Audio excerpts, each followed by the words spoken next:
नमस्कार. चला आज मानसशास्त्राच्या जगात एक छोटीशी पण रंजक सफर करूया. मानवी मन आणि आपलं वर्तन कसं काम करतं हे समजून घेण्यासाठी अनेक विचारवंतांनी आपापले सिद्धांत मांडले. आज आपण याच सिद्धांतांना आणि त्यांच्या संस्थापकांना एका आव्हानाच्या रूपात समजून घेणार आहोत. बघूया तुमचं ज्ञान किती पक्का आहे. मानसशास्त्र हे काही एका रात्रीत तयार झालेलं शास्त्र नाहीये. अनेक वर्षांपासून वेगवेगळ्या विचारवंतांनी आपापल्या कल्पना मांडल्या, त्यावर वाद झाले आणि त्यातूनच ते आजच्या स्वरूपात आलं आहे. तर या प्रवासातले महत्त्वाचे चेहरे आणि त्यांचे विचार तुम्हाला आठवतात का? चला स्वतःला तपासून पाहूया. तर मग आजच्या आपल्या या विश्लेषणामध्ये आपण काय काय बघणार आहोत? सुरुवात करूया अगदी मुळांपासून, पायाभूत विचारांपासून. त्यानंतर आपण वर्तन आणि साहचर्याबद्दल बोलू.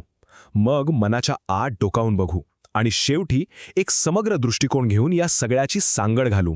चला तर मग सुरू करूया. आपला पहिला प्रश्न आहे रचनावादाबद्दल. हा मानसशास्त्रातला पहिला विचारप्रवाह मानला जातो. याचं म्हणणं असं होतं की मनाला समजून घेण्यासाठी आपण आपले अनुभव म्हणजे आपल्या भावना, विचार, संवेदना यांना अगदी छोट्या छोट्या घटकांमध्ये तोडून बघायला हवं. तर मग सांगा पाहू, या विचाराचा पुरस्कर्ता कोण होता? आणि बरोबर उत्तर आहे बी टिचनर. त्यांनी आत्मनिरीक्षण नावाची एक पद्धत वापरली. सोप्या भाषेत सांगायचं तर लोकांना त्यांच्या स्वतःच्या मनात काय चाललंय याचं निरीक्षण करून वर्णन करायला सांगायचं. हा एक खूप मोठा प्रयत्न होता, पण तो खूपच वैयक्तिक होता. त्यामुळे पुढे त्यावर टीकाही झाली. ओके, रचनावादाला उत्तर म्हणून आला कार्यवाद. हा विचारप्रवाह मनाची रचना कशी आहे यावर नाही, तर मन काय कार्य करतं यावर लक्ष देतो. म्हणजे आपलं मन आपल्याला रोजच्या जगात जुळवून घ्यायला, जगायला कशी मदत करतं, हा त्यांचा मुख्य प्रश्न होता. मग कोण होतं या विचारामागे? याचं उत्तर आहे जॉन ड्यूई. त्यांचं म्हणणं होतं की विचार आणि भावनांचा अभ्यास फक्त त्या काय आहेत हे जाणून घेण्यासाठी करू नका, तर त्या आपल्याला जगण्यासाठी कशा उपयोगी पडतात हे समजून घेण्यासाठी करा. विशेषतः शिक्षण क्षेत्रात त्यांचे विचार खूपच प्रभावी ठरले.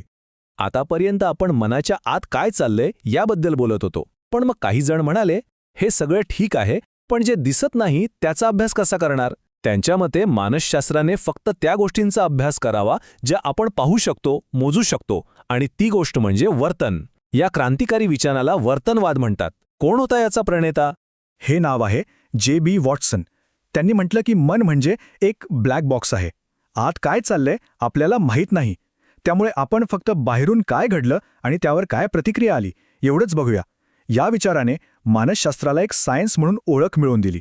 वर्तनवादाशीच मिळता जुळता आणखी एक विचार म्हणजे साहचर्यवाद. यानुसार आपण गोष्टींमध्ये संबंध जोडून शिकतो.